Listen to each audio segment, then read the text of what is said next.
Welcome back to the deep dive. Today we're doing something a bit different, focusing entirely on one major piece of research. It's one that really challenges, well, almost everything we thought we knew about seawater desalination. Yeah, it's important because desalination, it's often seen as Right. this last resort, right? Yeah. Super costly, energy intensive, bad for the environment, something only, wealthy places could even consider. That's definitely the standard view. Yeah. But the study we're looking at today just throws that completely out the window. We are diving into a review titled, Can Seawater Desalination Be a Win-Win Fix to Our Water Cycle? Yeah. And our mission, really, is to unpack its main idea, which is pretty radical, Yeah. that desalination isn't a liability, but actually a solution for water security, even climate change mitigation. Exactly. The core idea, the real aha moment in the study, is that the benefits are much bigger than just, getting drinking water. It argues that if you do it right, connect it with water reuse, especially for things like irrigation, it can actively boost the entire water cycle on land, basically flip water scarcity on its head. Wow, okay. So not just surviving drought, but potentially creating a net surplus of water. So this study must tackle those big objections head on: the high costs, the environmental damage. It seems to have three core arguments, and that's what we need to break down for you today. Right. Let's dig into that first one. Desalination as essentially a water cycle multiplier. This is the part that sounds almost like science fiction, doesn't it? The idea that by using desalinated water for irrigation, you reduce the strain on groundwater, which is good, but then you also help restore ecosystems and actually contribute to rainfall, potentially hundreds of miles away. Mm-hmm. It all comes down to something called evapotranspiration, which is basically water evaporating from the ground plus water being transpired, sort of breathed out by plants. And when that moisture gets into the atmosphere, well, it comes down as rain somewhere else downwind. Okay, but how much? Is it just a tiny effect, or are we talking significant rainfall? The study gives some pretty striking data here. The estimates suggest that for every cubic meter of water used by crops, so transpired by plants, you get, on average, about 570 liters of rainfall back onto land somewhere else. That's a recycling rate of 57%.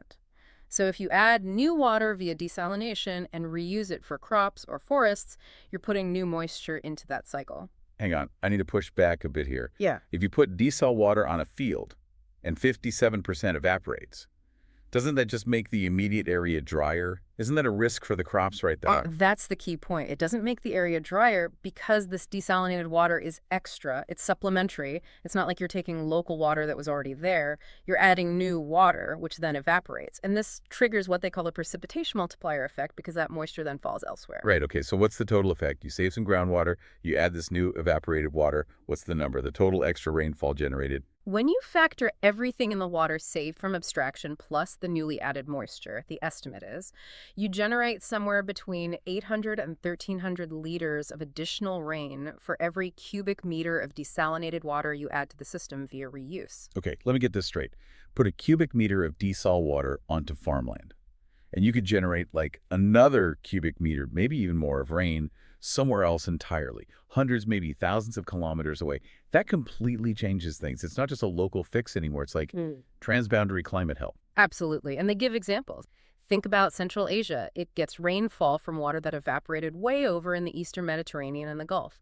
Or within the Mediterranean itself, about 55% of the evaporation actually falls as rain back in the same region.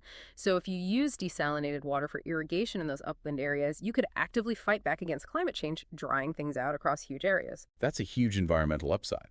But okay, let's tackle the big practical problem: energy. Desalination has always been painted as this energy hog.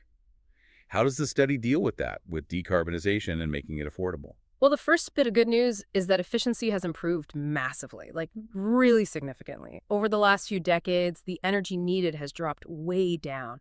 We're talking as low as 3 kilowatt hours per cubic meter, maybe even less now.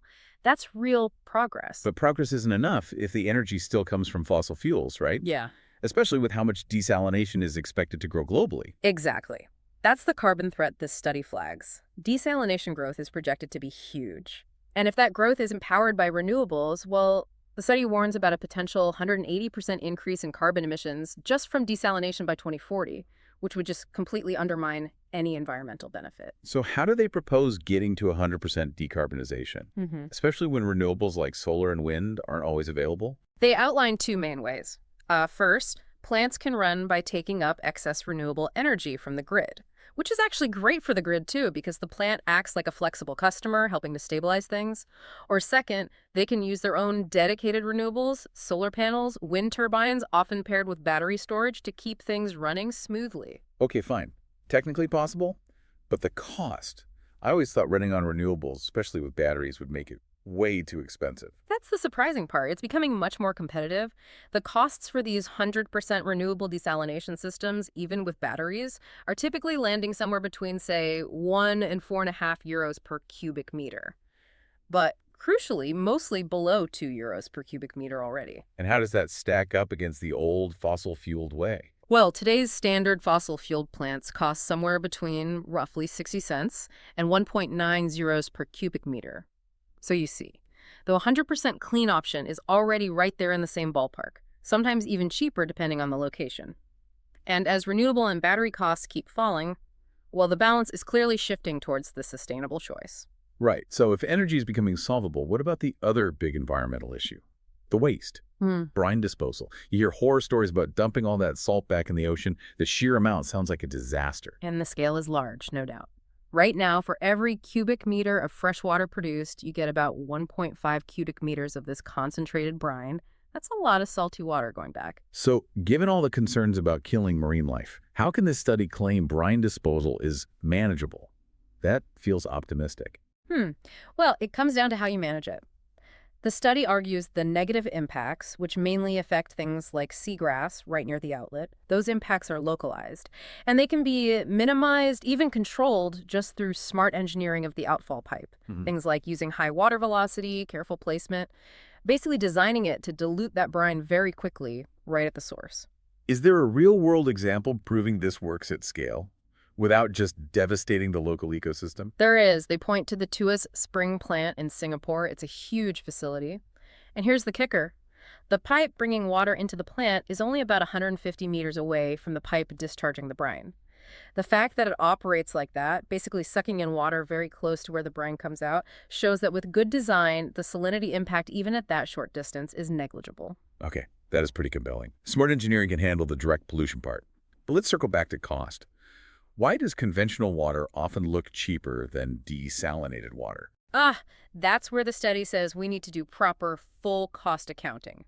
Just comparing the production cost isn't fair. It's misleading.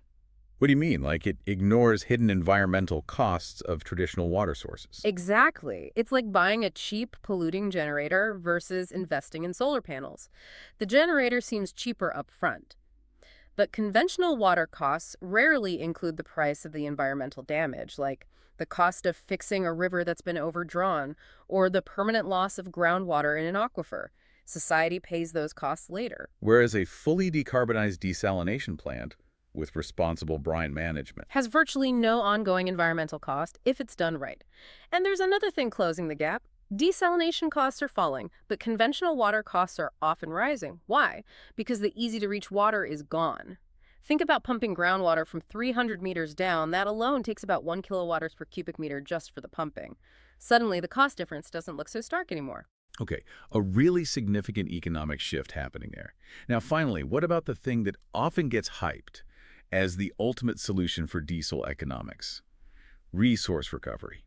Mining minerals from the brine to make money. Right, seawater mining. Pulling out lithium, magnesium, potassium, maybe even gold to offset the cost of the water sounds fantastic in theory. Yeah.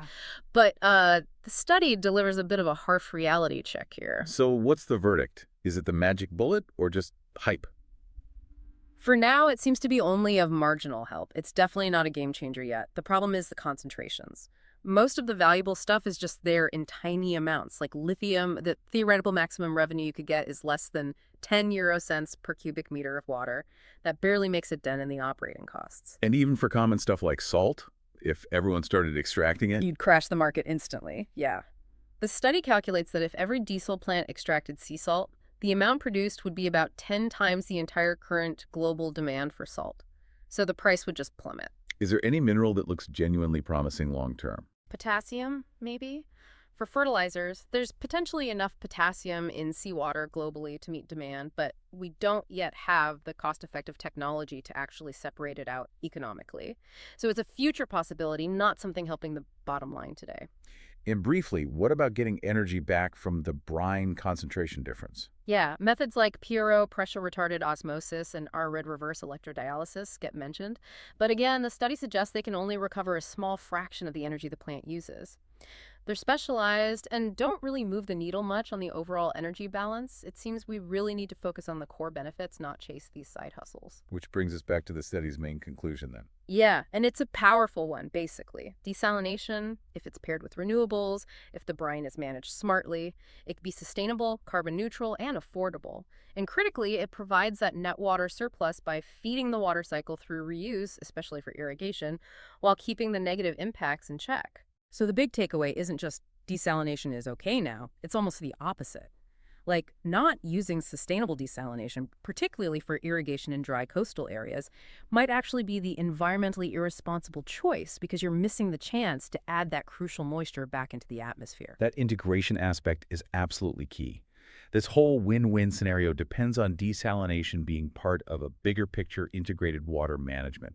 You have to maximize the reuse, support plant growth for carbon capture, generate that downwind rainfall. It can't just operate in isolation. That really flips the script on desalination being this sort of necessary evil. It becomes an active tool for climate resilience.